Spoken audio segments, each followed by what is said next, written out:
To buy or not to buy? That is the question.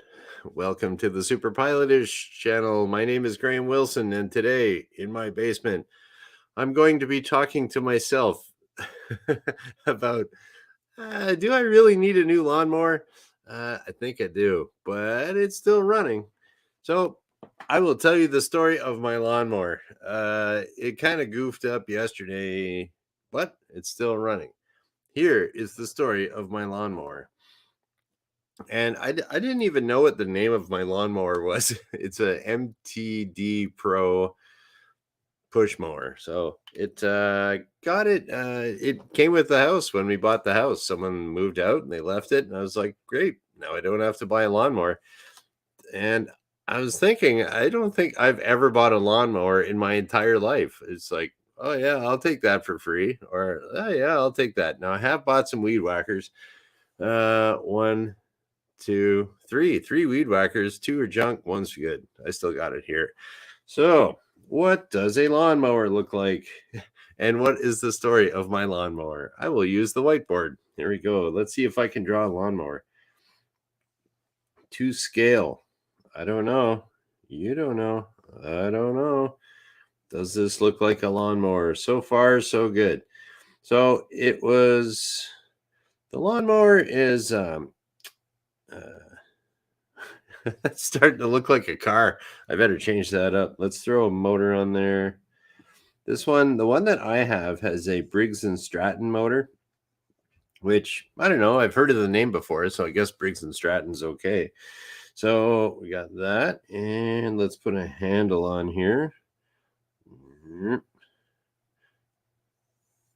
Look at that. That looks exactly like a lawnmower.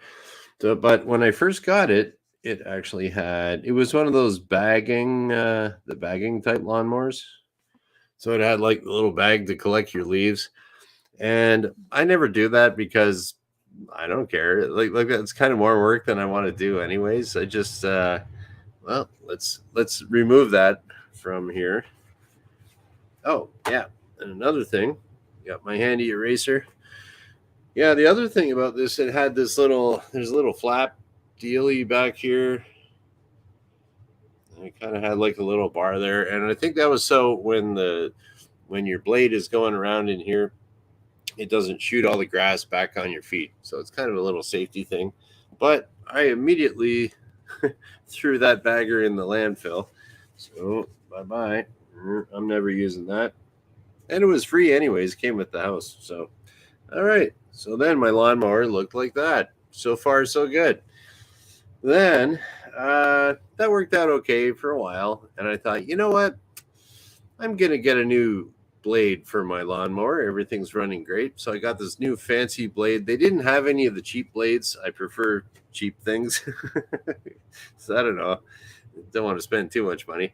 And so I got this really, I don't know, it was probably like a $40 blade. I think the usual ones are around 25. This one might have been $45 for this blade, but it had some fancy little mulching thing on it. Ooh.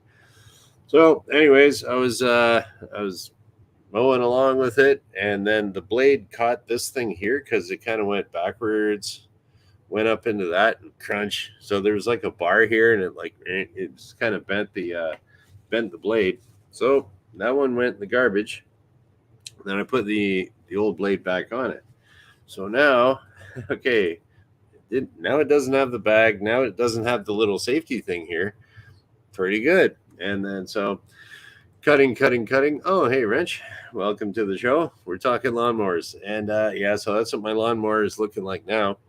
And yeah, so I did some other cutting here and there. Had the original blade, which was, if you saw the thumbnail to this show, that's the original blade.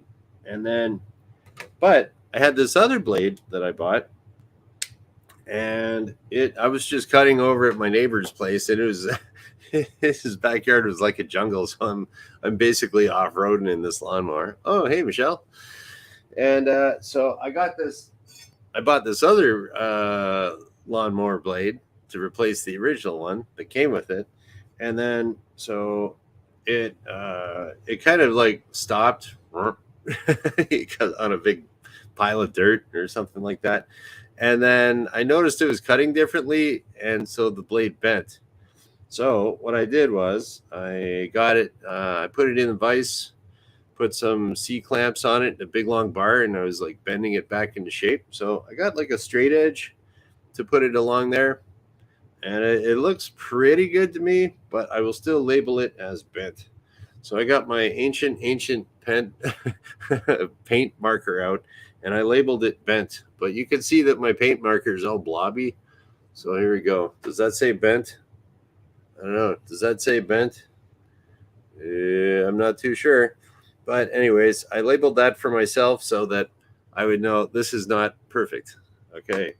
So there we go. And I thought, you know what? If I'm going to be off-roading in my on my neighbor's lawn, okay, we'll take this one out. I'm just going to leave the original crappy blade on there.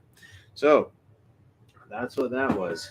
And yeah, so I'll show you what the so we got I was going to try to do some like StreamYard picture thing. But you usually have to have like two monitors for that. And I did experiment with that before, so I could show you here exactly what my lawnmower looks like with some pictures, and it would be all professional and everything. But I guess I'm not professional today. And with my new computer, I can't hook up my old monitor to this because it's an ancient monitor, and this takes HDMI, and the other one takes the whatever something VG whatever. And it's like, oh man, you just get new technology, and it's like you got to keep buying everything new, which I don't necessarily like. So here's a picture of the lawnmower, and I guess it's kind of better that I could just do this on my phone. So here we go. I wonder if I can show that to you. That is underneath. I took this picture yesterday. Okay, so that is the lawnmower underneath, and you can see the blade does not look at all like this one here. You see how it's kind of like square, and there's got this little tab thing over here.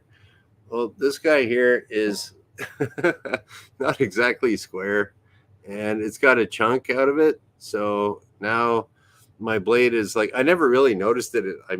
I lost a chunk of my blade, so I was like, boy, that's running kind of rough. So yeah.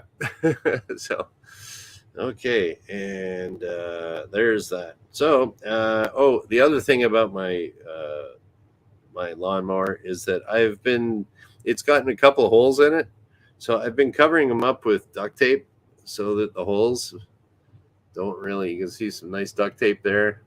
Ooh, very good looking duct tape on the back corner there. And I don't know, I think the metal's still kind of strong enough. And then what else do I got here? Oh, and this is the biggest hole happened in the front over here. I don't know if you can see my duct tape there. So I got duct tape on the front. We got it on the back. And then, but I'm thinking that I'm not going to clean it now too, because if I scrape out underneath, then like I'm thinking the grass and the dirt will kind of create like a little mud barrier between that and whoop, between that and my duct tape. So I don't know. For extra strength, I'm keeping the dirt on there. So okay, what else we got here? Any other good lawnmowers? And there we go. This is the hero shot of the lawnmower. That's what it actually looks like. Both duct tapes are currently visible. There we go. That's the old lawnmower. Still runs though. And I have so I don't know how old it would be. Maybe 12, 13, 14, 15 years old maybe. But yeah, I'm not I'm not going to be doing anything with that. But I did put in an order with one of our viewers here, Brian, and he likes to every once in a while he'll repair lawnmowers, and I put in an order with him. And then I was kind of hoping Brian might be in here because I was going to surprise Brian here. But here's another thing that came off the this is the real reason why I wanted to talk about my lawnmower, because like this thing here came off of it yesterday. I'm like cutting a whole bunch of weeds and just doing like nasty.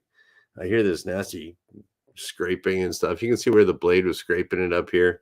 This thing got all caught up, and it was like, oh, what am I going to do there? And so I had to kind of bend it and bend it and bend it, snap. So it's it's about a quarter of a pound lighter now, so it can go way faster. So, anyways, I'm missing that now too. So I think as the parts kind of like fall off of it, it'll eventually not run. But I don't know. I every year I just top up the oil because usually if I wait till it runs out of gas and then I flip it up on the side and I scrape out all of the grass inside, but it I guess it doesn't really work too much because the first people that had it, I could tell they never ever cleaned it. So if you never clean off or scrape off that grass that gets underneath, it's all that moisture's with the steel, and then you're getting rust, and now I got the rust. So the rust started by the other people and just kept going. So that's why I got my duct tape and stuff. So yeah. Oh yeah. So and just to show you again, this thing here was originally around. It's like a shroud at the front between the wheels to make it all nice and mulchy, but I don't know, it still cuts without this thing. So uh I'm not gonna buy another one. But just before I came on the show, I was looking at the MTD parts that you can buy. You can buy every single part for this lawnmower. So if I wanted to, I could buy new wheels. I could buy a new like deck for it. But the deck itself is like where I got all of my duct tape on. It's 240 bucks Canadian, I guess, but 240 bucks plus there's probably some shipping and tax and stuff in there, so maybe what, 300 bucks just for that, and then I got to take the whole thing apart and put it all back together again, or I could just go buy a new one for 300 bucks. So like I don't know why someone would replace that. Maybe sentimental value. But yeah. So I'm keeping it. I don't care. I'm gonna run her into the ground. It's just like it doesn't owe me. As they say around here, that lawnmower don't owe you nothing. So yeah. That's so as it is now. I will get and I will keep you updated as my loyal following audience. So yeah, so I got the duct tape up here. We got the duct tape back here, and then and then oh, it's yeah. So that part that I showed you here, it was kind of like a round part, little shroud that was kind of inside. So as your blade whips around, it doesn't. I don't know. It gives it a nice round whip shape or something. But that just kind of came off. Apparently, I can get a new one of those for 24 bucks, but I don't care. And then oh yeah, like I was saying before too, I usually wait till the gas runs out. I flip it up, scrape it out, and then I'll usually lose some oil. It'll seep into the cylinder. When I start it up, I get to smoke out my neighbors with all the oil from my lawnmower. And so eventually I kind of burn through with my cleaning technique. I'll burn through like a little bit of oil every year. And I just top it up with whatever I got lying around. Usually it's what I use. 10W40 is what I use for my motorcycle. So I usually keep a little bit of that. I just throw that in the lawnmower. I don't know what you're supposed to use, 10W30 maybe, but I figure for a lawnmower, it's not like an airplane where if your engine conks out in your airplane, it's a little bit more trouble than when your engine conks out on one of these bad boys. So that is the update on the lawnmower. Oh, I'm all stuffed up from yesterday when I was cutting the grass, and it was like well, I was cutting a bunch of weeds and stuff too, and there's like dirt and everything all flying around. And then I went on a roll. I was on a roll, so I went out in the alley and started cutting the alley, and all this disgusting dirt and rocks and dog crap. And I think I woke up a couple of fentanyl addicts out in the alley there too. They woke up coming out of the bushes. Oh, all right, dude. I don't know. The guy went and got some chips and then came back and got his shopping cart and went away. And so I guess I don't know. I don't know what I don't know what shift the fentanyl addicts work on. They just seem to be always out there. I think they usually work day shift mostly, but he was sleeping during the day. So, anyways, yeah. that is about it. How's the lawnmower? Still running. I will keep you updated. And yeah, I have, like I said, I have an order in for a new one. And like, I think this thing's, it's going to blow up one of these days. Like, I think a wheel, I think it's just going to rust and a wheel will go. And then, so hopefully my new lawnmower, my new old lawnmower comes in before that. And then I'll take this one here. I'll keep it over at my neighbor's. And then once it blows up over there, who cares? But his backyard's a lot wilder than mine. But anyways, still, I don't care. It's an old lawnmower. Got it for free. Still chugging along.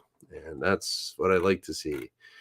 Okay, so what do we got here? Wrench is starting off saying hey to everyone. And Michelle also said hi. There's her little waving there for the Soul Art by Michelle Plunkett. She yeah, she does all kinds of like online sales and stuff like that, making her little artwork. And so thanks for coming by, Michelle.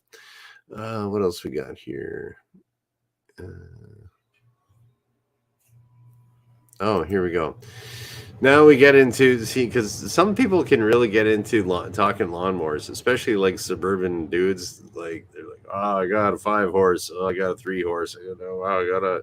You can get like lawnmower wars going on in the suburbs there. It's like everyone has to one up the next guy. But me, I don't know. Around here, I think around in my neighborhood, people are just happy if you cut your grass.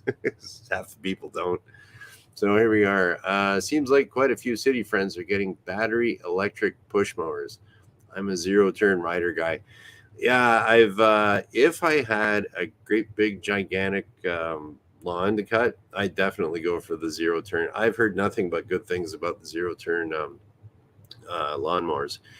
And then as far as the battery electric push mowers, I highly, highly doubt that they will last as long as mine did. Because like what happens with those things? It's like the battery goes dead. Okay, well, how much is it for a new battery? Oh, $200 or $150. Well, we get $150 for a new battery, and then like, oh, for $250 I can get a new lawnmower. Kind of like that. But I don't think those batteries last too long. And because I mean, I do like electric lawnmowers. I had one before. They're fantastic. Like the ones with the cord, they can go through anything, and they just like the engine won't bog out like a gas mower, and it just sucks more power sucks more power from the electricity grid, sticks it into busting up the grass, and a lot of torque on those things. But I don't like fooling around with the big long extension cord for it. You're always worried about cutting it, and it's only a matter of time before you will cut it. So, but I mean, it's easy enough to put it back together, but it's still a pain. And yeah, so the battery ones I could see for very limited, small usage. Yeah, but if you want to be hacking up sticks in your neighbor's backyard, it's probably not the best for it. But yeah, that's the cool.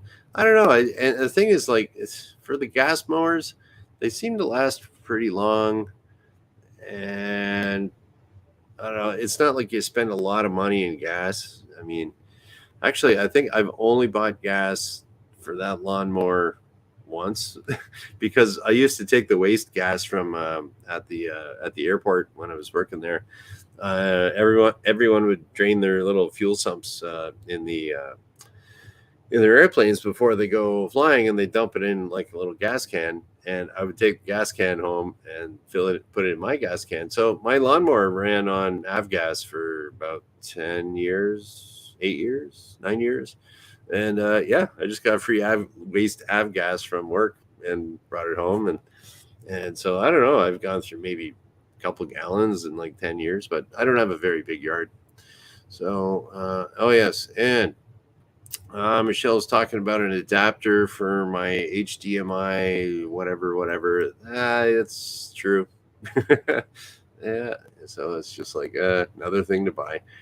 Or I might have one of those lying around. I got to look, but it's like I didn't feel like looking around too much today. Oh, yes, and here we go, too. Very many blades have quite complicated profiles, almost as complex as propellers. Yes, from a designing standpoint, And like I was just thinking, like as a machinist, that would be hard to make a blade like this. Like there's all these different contours, like or profiles, as you would say. So I mean, you'd probably start with this. There'd be some kind of flat. Okay, if you're designing this, your datum 00 would probably be right here in the middle, and then you'd probably do one half of it, and then mirror it, flip it, and then you go that. But then it's in a 3D model. So this is kind of flat here, and that's your flat plane where it starts off, and then yeah, it kind of, you can see it kind of swoops down, swoops under.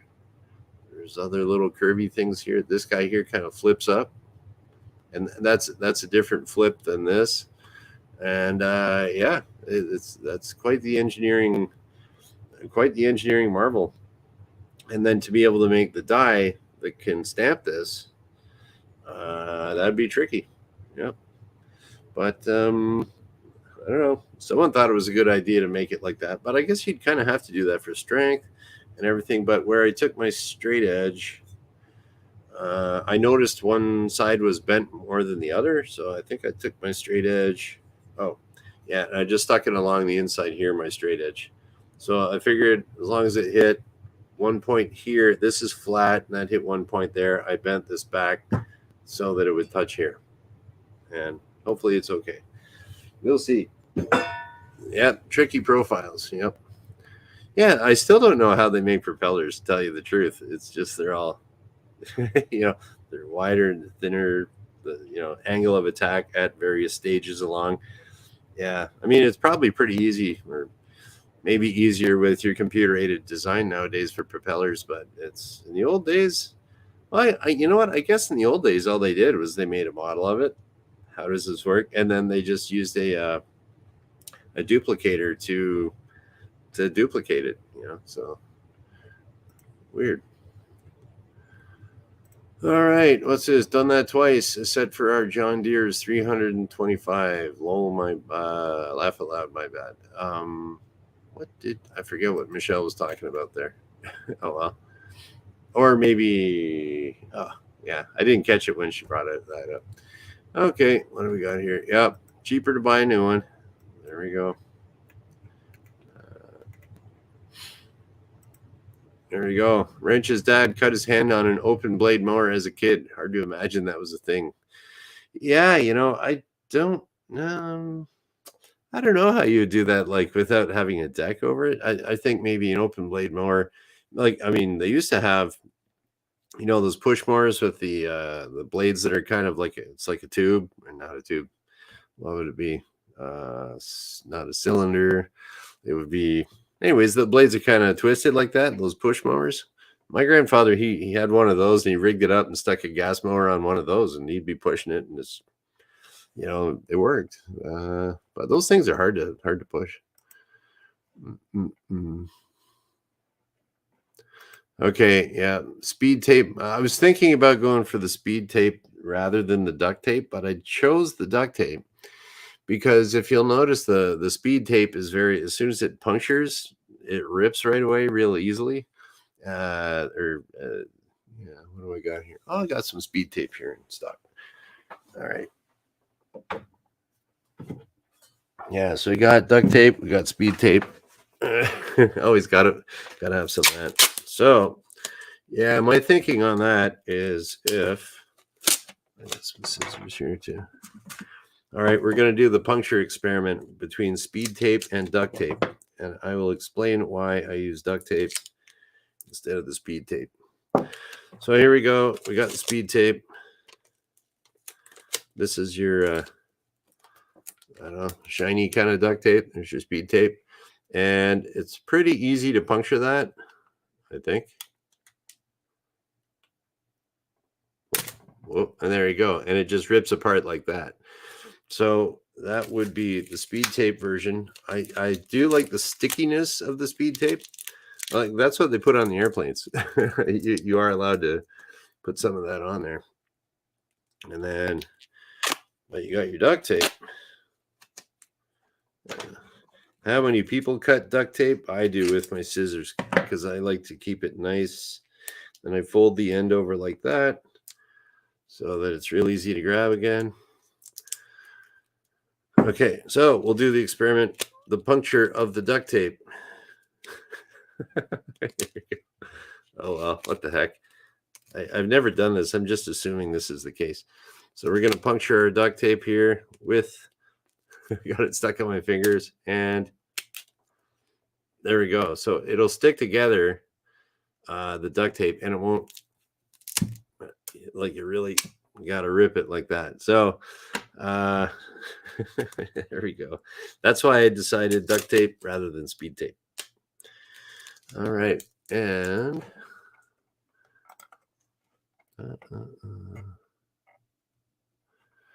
okay, yeah. Often in the mower, they recommend straight 30 weight non-detergent, but I just use synthetic car oil. Yeah, I don't know. I think as long as it's slippery, it's okay.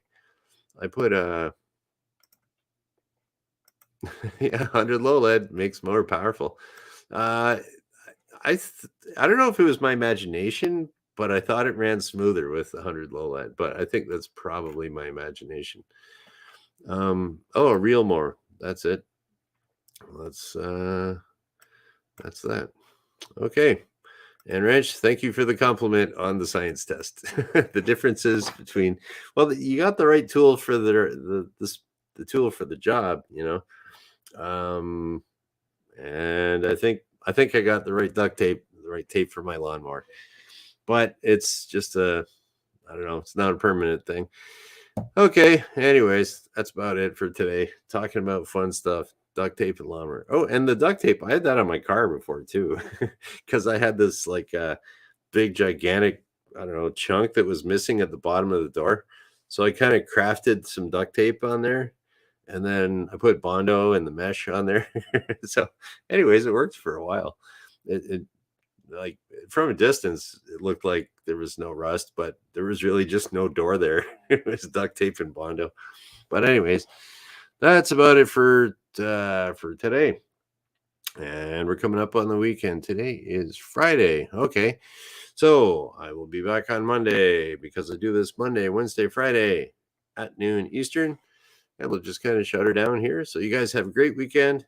Enjoy your pizza. I'm going to have my pizza tonight. And yeah, thank you for watching. Bye.